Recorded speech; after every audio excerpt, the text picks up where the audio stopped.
마음에 든다는 건 때때로 쓸쓸하지만 사소한 즐거움을 잃지 않는 한 삶은 다시 채워지고 다정해지며 더 그윽해진다.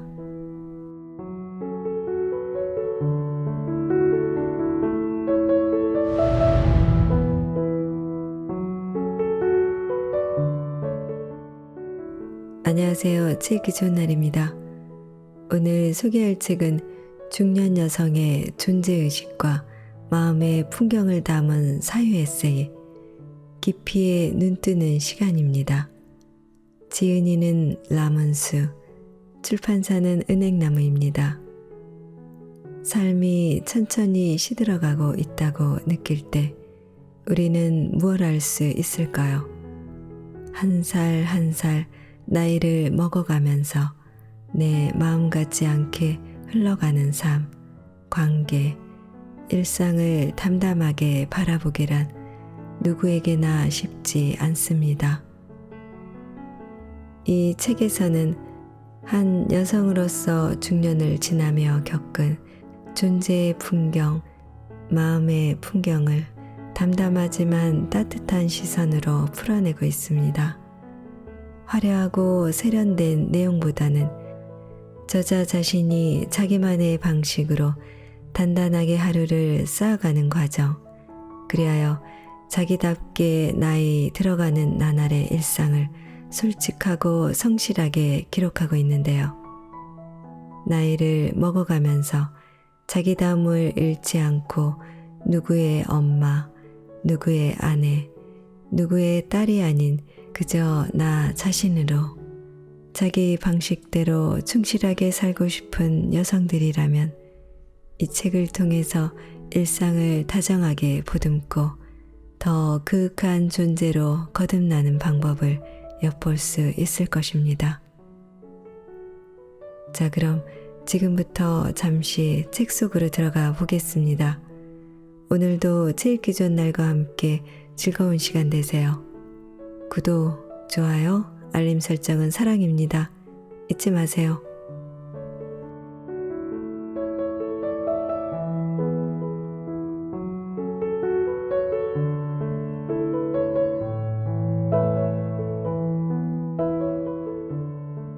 내 안에 고여있는 시간들을 헤아려 본다.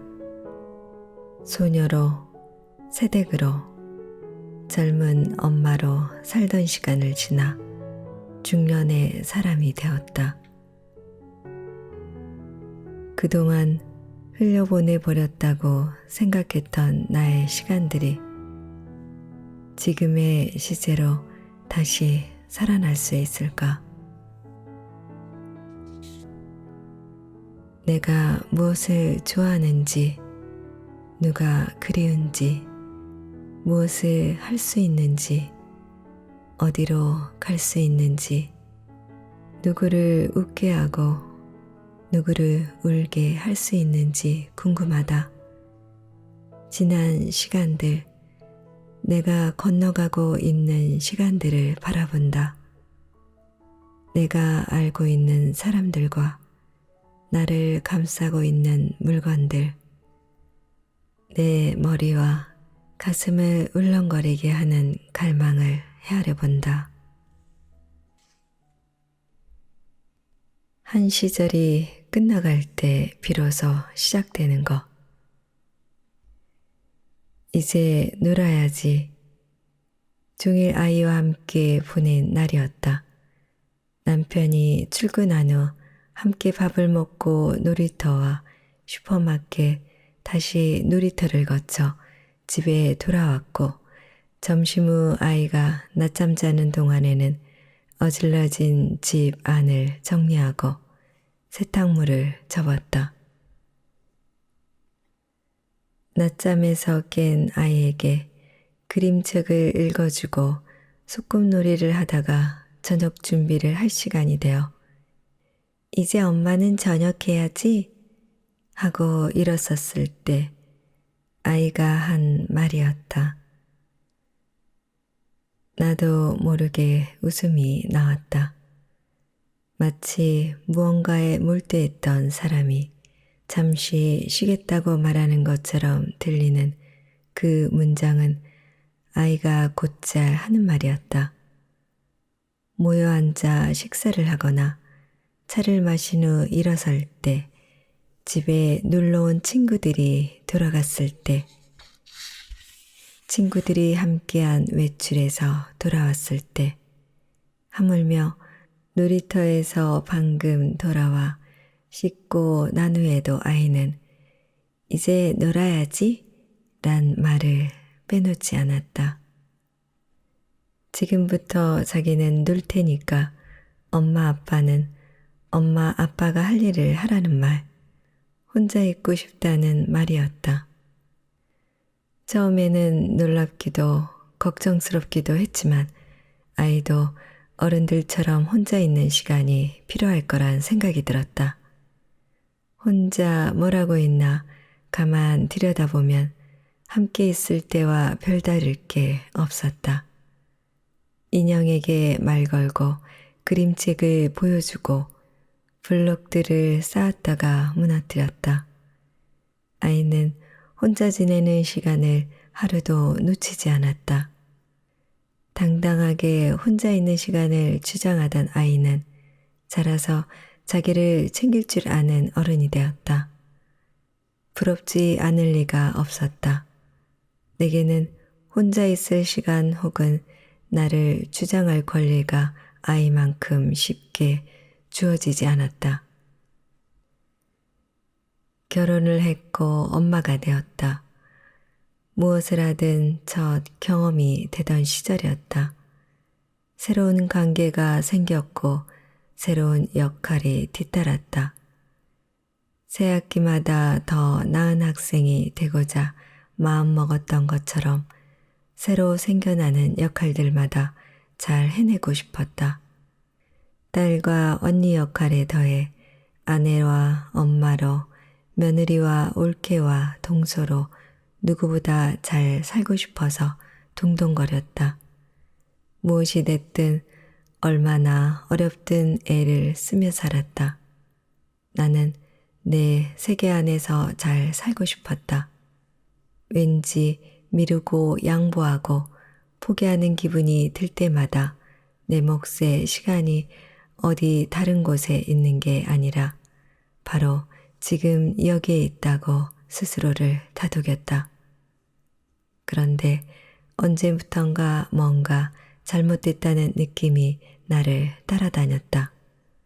내가 별것 없이 나이를 먹은 것이 내 탓인 것만 같았다. 나는 무엇을 놓쳤을까? 어디서부터 잘못된 걸까? 지금보다 조금 더 잘 살 수는 없었을까? 어딘가에서 날아온 씨앗들이 그늘에 숨어 자라다가 불쑥 제 존재를 드러낸 것 같았다. 문득 피곤해졌다.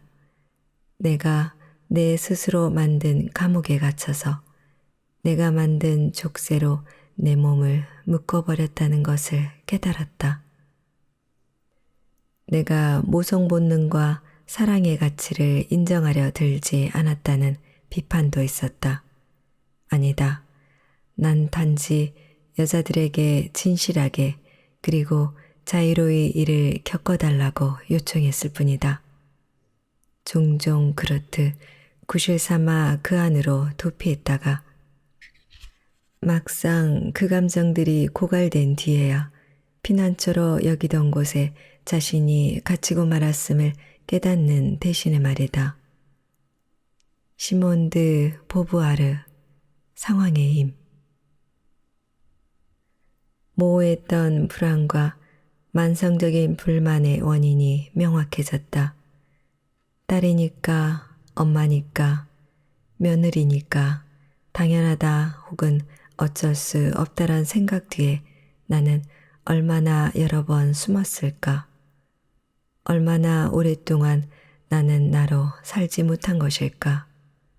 이렇게 나에게서 조금씩 멀어지다가 결국 아무것도 아닌 사람으로 나이 들기를 멈추려면 어떻게 해야 할까? 지금까지와는 다르게 살기. 그러니까 이제부터라도 나로 살기. 답은 간단하고 명료했으나 쉽게 다가갈 수는 없었다. 무엇보다 먼저 지나간 시간들과 화해야만 했다. 내가 온몸으로 통과한 시간들이 아무것도 아니라면 지금의 나도 없을 테니까. 앞으로라든가 이제부터는 이란 단어조차 말할 수 없을 테니까. 분명 진심이었고 기뻤고 행복했던 시간들이기도 했으니까. 언제 어디서든 나는 그 시간들을 딛고 서 있을 수밖에 없으니까. 다정과 정성이 내 전략이었다.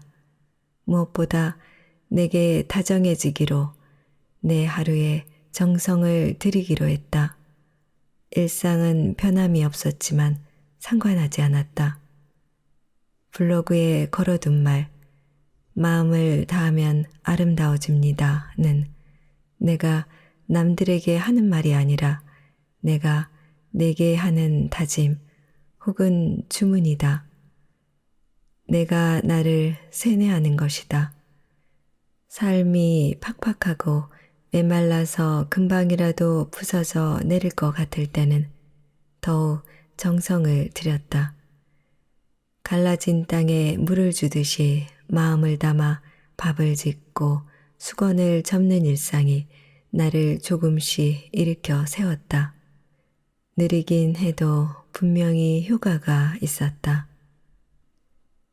책을 읽으면서 쓰는 사람이 된다는 건 어떤 일일까 생각해 보긴 했으나 실제 책을 만든 경험은 무엇보다 신기한 일이었다. 나는 쓰는 사람이 되면서 내가 누구인지, 내가 좋아하는 일과 하고 싶은 일은 무엇인지 비로소 알게 됐다. 쓰고 싶은 만큼 마음껏 쓰지 못해 답답했고 매일 아침 다시 시작해야 하는 하루가 야속하기도 했다.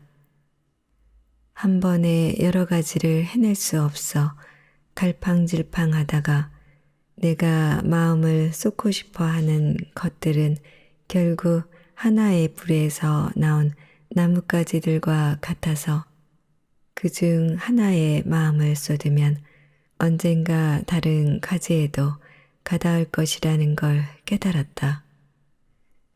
끊임없이 종종거리는 내가 싫어서 여전히 포기하지 못하는 내가 징그러워서 자신에게조차 벗어나고 싶을 때도 많았다. 그럴 때마다 문을 열고 마당으로 나가 무엇으로도 무장하지 않은 있는 그대로의 나를 만났다. 땡볕 아래 풀을 뽑다가 그늘에서 작게 핀 개안개비꽃이라도 한 송이 발견하면 울컥 가슴이 뜨거워졌다. 가능한 한 오래 멈추고 새소리를 들으며 나뭇가지 사이를 휘돌아 나가는 바람에 머리카락을 맡겼다. 주의 깊게 들여다볼수록 더 잘 보였다. 깊이에 눈 뜰수록 낯선 것들에 익숙해지고 익숙해서 보이지 않던 것들은 다시 눈에 들어왔다. 50이 넘은 나이에도 내 세계는 여전히 작다. 무엇이든 할 수 있고 어디에든 갈 수 있을 거란 생각은 이제 하지 않는다. 무한에 가까웠던 지평이 점점 좁아져서 이제는 한눈에 들어온다. 먼 곳에 향했던 시선을 거두어 내 곁에 사람과 사물, 풍경에 놓아본다. 무엇이든 더해서 늘리는 대신 덜어내 가볍게 해야 할 때가 왔는지도 모른다. 모퉁이를 돌아선 것처럼 고개 하나를 넘은 것처럼 어느 경계를 넘어온 것을, 한 시절이 끝난 것을 이제는 알겠다. 그 시절을 그리워할 수 있을지언정 돌아갈 수 없다는 것도. 그럼에도 주방과 서재와 마당, 가족들과 몇 안 되는 친구로 이루어진 이 작은 세계에서 내가 행복할 수 있다면 그건 내게 없는 것들을 슬퍼하는 대신 내게 가능한 것들에 만족하고 그 속에서 발견하게 될 의미들의 풍요와 아름다움을 예감할 수 있어서인지도 모른다. 나이가 들면서도 여전히 내 앞에 놓인 날들에 설레는 이유다. 나는 더 나아가고 싶다. 아직은 뭔가 새로운 걸 모색하고 시도하기를 멈추고 싶지 않다. 내 세계를 조금 더 확장할 수 있기를, 삶을 조금 더 깊이 들여다볼 수 있기를 꿈꾼다. 이 작은 책은 내 지난 시간들, 비록 제대로 살지 못했더라도 을 끌어안고 나로 살기 위해 스스로에게 묻고 애쓴 날들의 흔적이자 다가오는 날들에 대한 다짐이다. 나의 시간에 함께 해준 모든 이에게 감사한다. 나만의 방을 가진 후부터 새해 아침은 떡국을 먹고 싶었다. 한 해의 마지막 날 집에 있는 냄비 중 제일 큰 것을 불에 올려 양파와 대파 서너 줄기, 양지머리를 넣고 떡국용 육수와 고명을 만들었다. 빨랫감들을 세탁기에 넣어 돌리고 냉장고를 뒤져 내용물이 거의 남지 않은 소스병이나 유통기한이 지난 식재료들을 찾아내 모두 버렸다. 모서리가 깨진 숟가락 받침, 세기발의 윤기를 잃은 플라스틱 수지 머그 같은 것들도 곤란해 분리수거통에 넣었다. 매일 하는 일인데도 하룻밤 지나고 나면 해가 바뀐다 하니 버릴 것을 고르고 음식을 만드는 일에 마음이 더 갔다. 한 해의 마지막 날도 일이 조금 더 많았다는 것 말고는 다른 날과 별다를 게 없었다. 여전히 내 방으로 숨어들고 싶은 마음이 불쑥불쑥 생겼다. 내 방은 면목상 서재다.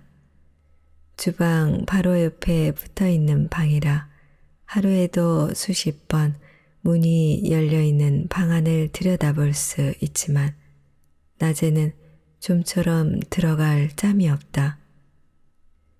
세탁실과 벽 하나를 사이에 둔 게 전부라 책상 앞에 앉아서도 세탁이 끝났음을 알리는 알람 소리가 그대로 들린다. 냉장고에 붙여둔 알람이 울리면 몇 걸음 만에 해제 버튼을 누를 수 있는 방. 주방에서 음식을 만들다가 요리책이 필요한 순간 재빨리 찾아낼 수 있도록 문에서 제일 가까운 곳, 책장에 자주 보는 요리책들을 꽂아놓은 방이기도 하다. 정리하기 전에 택배 상자와 온갖 우편물들이 모이는 방이고 외출했다 돌아와 미처 옷걸이에 걸지 못한 겉옷들이 의자 위에 아무렇게나 걸쳐진 집에서 가장 어두운 방이다. 그러나 종일 창고처럼 쓰이던 방은 밤이 되면 나만의 방이 된다. 흐트러진 물건들을 정리하면서 종일 혹사한 신경을 누그러뜨린다. 그제서야 내가 느껴진다. 의자에 앉았을 때마다 절로 한숨이 나는 이유일 것이다. 하루치의 긴장을 풀고 하루치의 도락을 시작하는 시간. 그러나 밤은 이미 너무 깊었다. 내일 피곤해하지 않으려면 잠들어야 할 거라고 내 안에 다른 내가 속삭이는 소리가 들린다. 커다란 책상을 넣어둔 지 벌써 오래전이다. 펼쳐진 채 책상 위에 놓인 책은 며칠째 페이지가 거기서 거기다.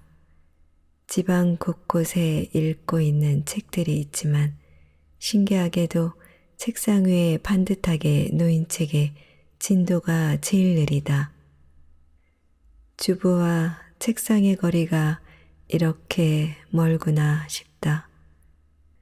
무 한 토막 잘라내듯이 하루에 몇 시간만 잘라내서 읽고 쓰는데 사용하고자 생각했지만 실제로 이 방에서 내가 제일 많이 하는 일은 말 그대로 아무것도 안 하기다. 하루를 끝낼 즈음에는 고요가 그립다. 내가 바라는 것과 내가 할 수 있는 것들이 일치하기를 바라는 게 한낱 욕심에 지나지 않는다는 걸 확인할 수 있는 시간이다.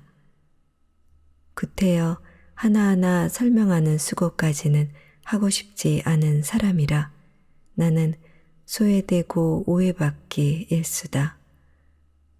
이해와 수영에 인색한 하루를 보내야 하는 날이면 방에 들어갈 시간이 저만큼 물러났다.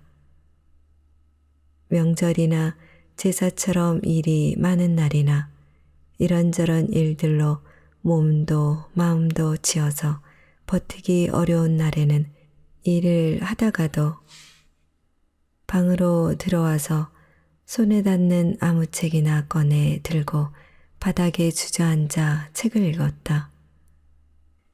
장바구니 속 냉동식품이 녹을지도 모르고 접담한 타월 무더기가 열어놓은 방문 밖으로 흘기 보여도 모르는 척했다. 냉동식품이나 타월 따위와 겨룬 것도 자신을 지킨다든가 스스로 위하지 않으면 어쩌겠는가란 생각을 한 것도 아니다. 다만 견딜 수 없었다. 그렇게라도 하지 않으면 그대로 부서져 버릴 것 같아서였다. 내가 견딜 수 없었던 것은 어쩔 도리가 없음이란 말로 대표되는 방치 혹은 외면이었다.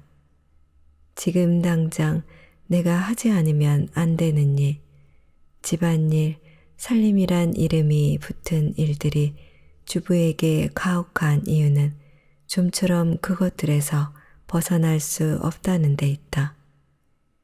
어렵지 않아도 매일 일정량의 시간을 바쳐야 하는 집안일들, 해마다 돌아오는 명절과 제사와 그 밖의 경조사들 외에는 기대할 무엇도 없는 생활. 어느 날 그게 나를 둘러싼 세계의 전부인 것을 알아채는 것은 슬프다. 다른 무엇이 아닌 자기 자신이 되는 것이 무엇보다도 중요한 것이라는 버지니아 울프의 말을 들먹이지 않아도 주부라면 그것이 얼마나 어려운지 온몸으로 안다. 그런 자각은 물리적인 공간으로서의 자신의 방이 있고 없고를 넘어서는 것, 바로 자기 자신이 되지 못한 상태를 계속 속수무책으로 보고 있어야만 하는 막막함으로 이어진다. 처음 책장과 책상을 들일 때는 소박한 나만의 서재를 꿈꿨다.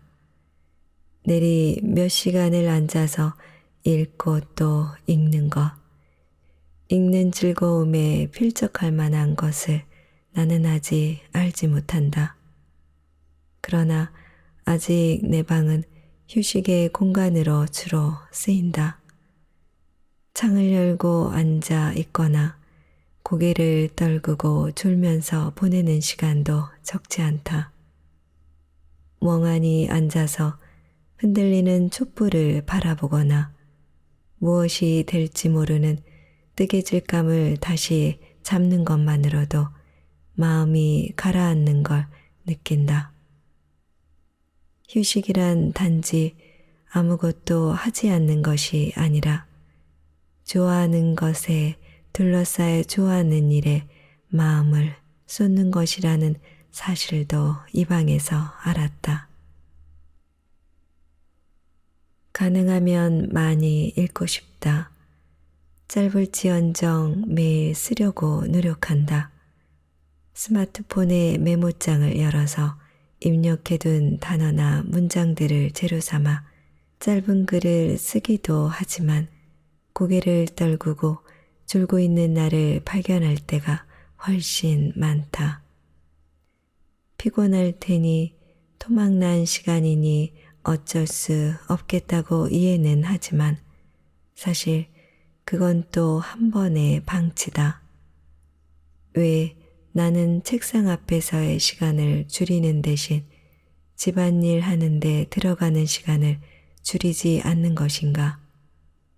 내일 또 해야 하는 일, 오늘 하루 정도는 손을 놔도 되지 않을까 하는 생각을 점점 자주 하는 자신을 본다.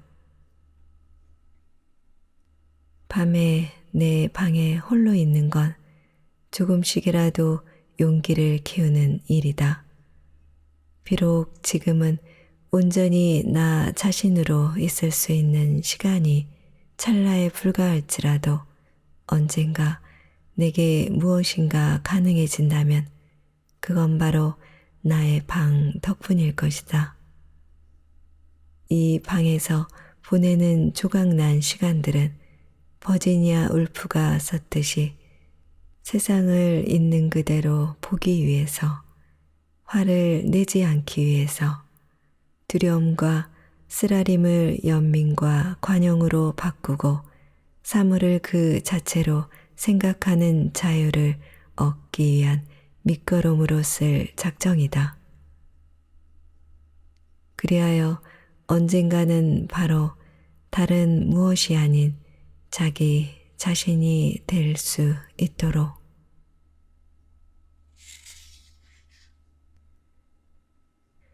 버지니아 울프를 좋아하세요? 겨우내에 쌓인 눈이 쓰러지고 얼어붙었던 땅이 풀리면 흑빛에 가까운 푸르스름한 은망울꽃 싹들이 올라온다. 기온이 조금씩 높아지면 동그랗게 말린 초록색 잎들이 벌어지기 시작하는데 그의 꽃을 볼 수 있을지는 바로 그때 알 수 있다. 잎이 펴지면서 좁쌀 같은 꽃망울을 단 꽃대도 함께 모습을 드러내기 때문이다. 꽃이 피는 시기에는 아침에 마당에 나가는 것이 향기를 깨우는 일이 된다. 잠들었던 향기는 내가 움직일 때마다 달콤하고 서늘하게 깨어난다. 작은 꽃들을 들여다보고 손가락으로 건드려보고 행여 방울소리가 들릴까 귀도 기울이며 향기에 취한다. 이게 무슨 호사인가 생각한다. 은망울꽃이 피기 전에 사실 봄은 이미 와 있다. 이렇게 넉넉할 수 있을까 싶게 푸짐한 봄볕에 감격스럽다가 돌연 싸늘한 아침이 서리와 함께 눌리는 듯 나타나기도 하는 계절. 봄이 숨어버렸나 싶지만 사실 그게 봄이다. 봄은 느리고도 성급하여 드디어 왔구나 싶으면 벌써 달아날 차비를 한다. 예고도 없이 무성한 잎 사이로 호련히 올라온 앵초와 물망초의 꽃봉오리는 마치 연극은 이제 끝났으니 꽃이나 피우련다고 말하는 듯 무심해서 나는 문득 고개 숙여 인사라도 해야 하지 않을까 망설여지는 것이다. 버지니아 울프는 33살부터 27년간 규칙적으로 일기를 썼다. 1915년 1월 1일부터 쓰기 시작한 일기는 그녀가 자살하기 나흘 전인 1941년 3월 28일에 끝이 난다. 울프는 낮장에 쓴 일기를 손수 묶고 제본에 26건의 공책으로 남겼다. 1953년에 남편 레너드 울프가 아내의 일기 가운데 문필 활동에 관련된 부분만을 추려서 단행본으로 출간한 어느 작가의 일기를 나는 침대 옆 작은 탁자에 두고 잠들기 전에 아무 곳이나 펼쳐서 몇 페이지씩 읽는다. 책은 670페이지로 상당히 두꺼운데 침대에 누워 읽기에는 다소 무겁고 큰 편이다. 읽다가 잠이 와서 책을 놓친 적도 셀 수 없이 많고 떨어지는 책에 얼굴을 맞은 적도 여러 번이다. 몇 페이지마다 접혀 있거나 줄이 그어져 있거나 괄호로 묶여 있는 부분이 나온다. 내가 태어나기도 전에 이미 세상을 등진 사람의 일기 속에서 지금의 나를 만난다. 일전에 찰스턴에서 돌아왔을 때 저녁이 놀랄 만큼 그리고 넘쳐나리만큼 너무 아름다워 내 신경은 곤두섰고 빨개지고 감전된 것 같았다. 그래서 그 순간 그것들을 모두 붙잡아서 간직해둘 수 없다는 것이 원망스러워졌다. 인생을 걸어가는 과정에 보게 되는 갖가지 발전을 파악하려는 데서 인생은 한없이 흥미로워진다. 버지니아 울프 어느 작가의 일기 페이지 131. 나 역시 순간을 붙잡을 수 있다면 얼마나 좋을까 종종 생각한다. 해가 떠오르기 전에 분홍빛으로 물든 하늘, 언 땅의 갈라진 틈 사이에서 솟아난 새싹, 그치지 않는 비에 투명해진 꽃잎, 숲에서 건너온 바람이 마당을 휘돌아 나가면서 남긴 빛의 잔해등을 모으고 그 속에 담긴 음악을 기록하고 싶다. 그러니까 아름다운 것들을 볼 때마다 뭐라도 쓰고 싶지만 울프처럼 차분하고 냉정하게 글을 써 내려가기는커녕 가슴이 뛰고 얼굴이 빨개지고 말을 더듬으며 헛발질이나 하기 일쑤다. 항상 가지고 다니는 공책, 스마트폰의 메모장, 영수증 뒷면, 수첩의 빈칸에 흘겨 쓴 메모들은 얼마나 더 고이고 이거야 하나의 문장으로 태어날 수 있을지 궁금하다. 아직은 그렇다. 책을 읽다가 자주 멈춘다. 마음을 건드리는 문장을 만났을 때, 내 얘기를 하는 것 같을 때, 내가 꺼내지 못한 감정들이 단어와 문장에 옷을 입고 있는 걸 볼 때마다 가슴이 철렁 내려앉는다. 그때마다 망설인다. 페이지를 접을까, 밑줄을 그을까, 수첩에 옮겨둘까, 멈칫하다가 그냥 넘어갈 때도 있고, 사진을 찍어둘 때도 있고, 또박또박 베껴둘 때도 있다. 항상 나중에 궁금한 건 그냥 넘어간 부분이다. 표시를 해둔 것들 모두를 뒤져봐도 찾는 문장이 없을 때 열패감을 어떻게 설명해야 할까? 그렇게 책 전체를 다시 훑는 때가 한두 번이 아니다. 사는 것도 이와 같다. 지나고 나서야 그때 좀 더 꼼꼼하게 할 걸. 내가 양보할 걸. 한 번 더 참을 걸. 정성을 더 드릴 걸. 온갖 순간들이 아깝다. 책이야 다시 읽어가면서 찾아보면 되지만 지나간 순간은 다시 살 수 없으니 더 아깝다. 오늘 아침에는 주저하고 망설이고 떨기도 했지만 금년은 참 좋은 여름이다. 아름답게 조용하고 상쾌하며 강력하다. 내년 여름도 이와 같은 좀 더 인간적인 생활을 하고 싶다. 친구들과 허물없이 사귀고 인간 생활의 복과 즐거움을 느낄 것. 아직 하나의 틀을 만들려고 무리하지 말 것. 그리고 유연해진 일상적인 것들. 대화나 성격 따위의 액체가 내 몸 안에서 내가 그만이라고 말할 때까지 조용히 무의식 중에 배어들어오게 하자. 버지니아 울프 어느 작가의 일기 페이지 335. 그녀가 50살의 여름에 쓴 일기다. 바로 전해의 소설 파도를 출간했고 며칠 전 일반 독자 2의 원고를 완성한 작가의 일기가 이토록 평온하고 무심할 수 있을까? 주저하고 망설였지만 아름답게 조용하고 상쾌하며 강력했다니.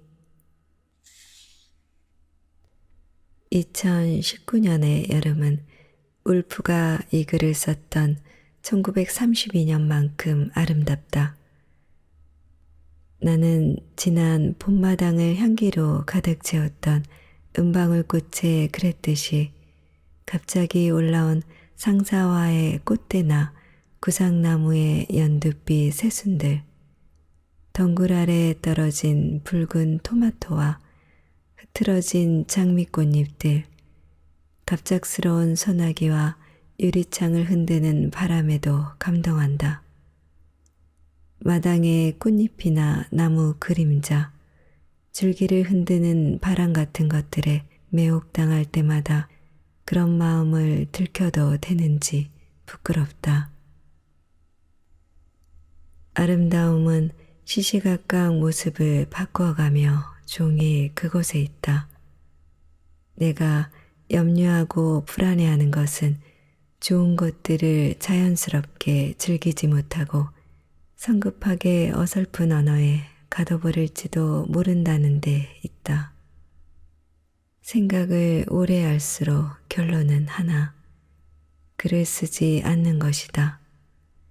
이렇게 매일 가슴이 두근거려서야 어떻게 하나의 틀을 만들고 그것이 자연스럽고 조용하게 배어들기를 바랄 수 있을까 싶다. 무엇인가에 관해 쓰다 보면 놀랍게도 내가 그것에 관해 정말 아는 것이 거의 없음을 알게 된다. 사물과 타인에 관해 공부가 필요한 것처럼 나 자신에 관해서도 공부가 필요함을 깨닫는다. 언젠가는 지금보다 더 정확하게 보고 읽고 쓸 수 있게 되기를 바란다. 아침마다 매일 만나는 마당의 꽃들에 새삼 놀라고 어쩌면 오늘이 여태 살아온 중 가장 행복한 하루가 될지도 모른다는 예감에 몸을 떤다. 언제나 다가오는 풍경들은 여전히 낯설고 놀라워 내게 오늘은 언제나 처음이다.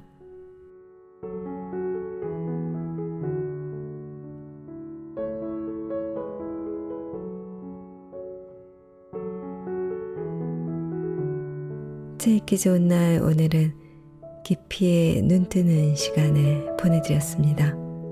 감사합니다.